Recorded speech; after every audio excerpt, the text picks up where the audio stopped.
પાકિસ્તાન સામે ભારતની ખતરનાક પ્લેઇંગ 11 થઈ જાહેર।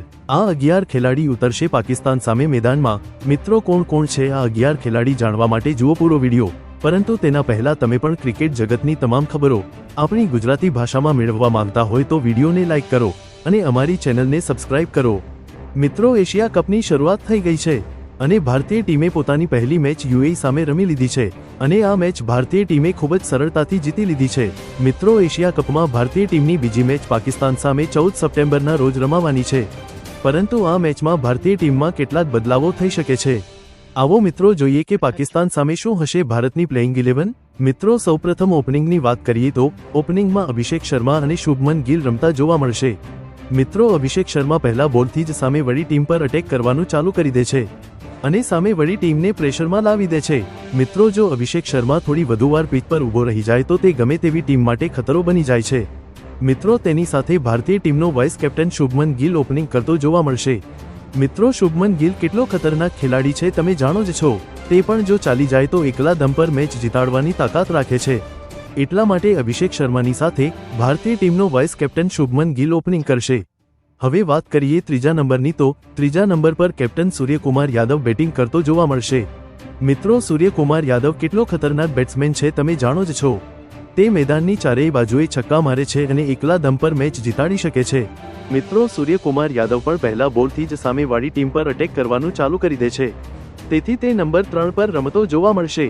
મિત્રો વાત કરીએ નંબર 4ની તો નંબર 4 પર તિલક વર્મા બેટિંગ કરતો જોવા મળશે। મિત્રો તિલક વર્મા પણ ખૂબ જ ખતરનાક બેટ્સમેન છે। તિલક વર્મા યુવા તાબડતોડ ખેલાડી છે જે શરૂઆતમાં ઇનિંગને સાંભળીને રમે છે, પરંતુ જ્યારે જરૂર પડે ત્યારે તે પણ મોટા શોટ લગાવી શકે છે, તેથી નંબર 4 પર તિલક વર્મા રમતો જોવા મળશે। મિત્રો હવે વાત કરીએ નંબર 5ની તો નંબર 5 પર વિકેટકીપર બેટ્સમેન તરીકે સંજુ સેમસન રમતો જોવા મળશે। મિત્રો સંજુ સેમસન પણ તેની ખતરનાક બેટિંગ માટે જાણીતો છે। શુભમન ગિલની ગેરહાજરીમાં તે ઓપનિંગ કરતો, પણ શુભમન ગિલની વાપસી થવાથી તે મિડલ ઓર્ડરમાં નંબર 5 પર રમતો જોવા મળે છે। મિત્રો નંબર 6 અને 7 પર બે ફાસ્ટ બોલિંગ ઓલરાઉન્ડર રમતા જોવા મળશે, જે શિવમ દુબે અને હાર્દિક પંડ્યા છે।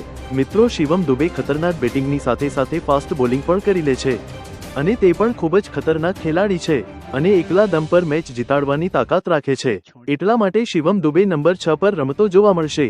મિત્રો નંબર 7 પર દુનિયાનો સૌથી ખતરનાક ઓલરાઉન્ડર હાર્દિક પંડ્યા રમતો જોવા મળશે। મિત્રો હાર્દિક પંડ્યા કેટલો ખતરનાક ખેલાડી છે તે પૂરી દુનિયા જાણે છે। બેટિંગ અને બોલિંગ બંનેથી તે ભારતીય ટીમનો મેચ વિનર છે। તેણે ભારતને ઘણી યાદગાર મેચો જીતાડી છે, તેથી તે ભારતીય ટીમના મહત્વપૂર્ણ ખેલાડીઓમાંથી એક છે અને કેપ્ટન અને કોચ હાર્દિક પર ખૂબ ભરોસો પણ દેખાડે છે, તેથી નંબર 7 પર હાર્દિક પંડ્યા જ રમતો જોવા મળશે। મિત્રો નંબર 8 પર સ્પિન બોલિંગ ઓલરાઉન્ડર અક્ષર પટેલ રમતો જોવા મળશે। અક્ષર પટેલ પણ ભારતીય ટીમનો એક મહત્વપૂર્ણ ખેલાડી છે। ભારતીય ટીમને T20 વર્લ્ડ કપ 2024માં ચેમ્પિયન બનાવવામાં અક્ષર પટેલે મોટું યોગદાન આપ્યું હતું। તે બેટિંગની સાથે સાથે પોતાની સ્પિન બોલિંગથી પણ હારેલી મેચ જીતાડવાની તાકાત રાખે છે।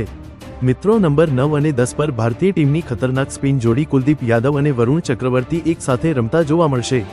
મિત્રો હાલના સમયમાં આ બંને વિશ્વના ખતરનાક સ્પિનરોમાં ગણાય છે। મિત્રો જ્યારથી વરુણ ચક્રવર્તીએ ઇન્ટરનેશનલ ક્રિકેટમાં કમબેક કર્યો છે ત્યારથી ખૂબ જ સારું પ્રદર્શન કર્યું છે। તેણે ભારતીય ટીમને ચેમ્પિયન્સ ટ્રોફી જીતાડવામાં પણ ખૂબ જ અગત્યનું યોગદાન આપ્યું હતું। અને વાત કરીએ કુલદીપ યાદવની તો તે હાલમાં વિશ્વના સૌથી ખતરનાક સ્પિનરોમાંથી એક છે। તે ત્રણેય ફોર્મેટમાં ભારતનો સૌથી મોટો મેચ વિનર છે અને યુએઈની પરિસ્થિતિમાં તો તે બધું ઘાતક બની જાય છે, તેથી નંબર 10 પર મુખ્ય સ્પિનર તરીકે કુલદીપ યાદવ રમતો જોવા મળશે। મિત્રો વાત કરીએ નંબર 11ની તો ત્યાં દુનિયાનો સૌથી ખતરનાક બોલર જસપ્રીત બુમરાહ રમતો જોવા મળશે। મિત્રો બુમરાહ કેટલો ખતરનાક બોલર છે એ તો પૂરી દુનિયા જાણે છે। તે પોતાની ઘાતક બોલિંગથી હારેલી મેચ પણ જીતાડવાની તાકાત ધરાવે છે। દુનિયાનો મોટામાં મોટો બેટ્સમેન પણ બુમરાહ સામે ધ્રુજતો હોય છે, તેથી નંબર 11 પર જસપ્રીત બુમરાહ રમતો જોવા મળશે। મિત્રો આ 11 ખેલાડી પાકિસ્તાન સામે ભારતની ટીમમાં રમતા જોવા મળશે। મિત્રો તમને શું લાગે છે ભારત અને પાકિસ્તાનનો આ મહામુકાબલો કોણ જીતશે અમને કોમેન્ટ કરી જણાવો।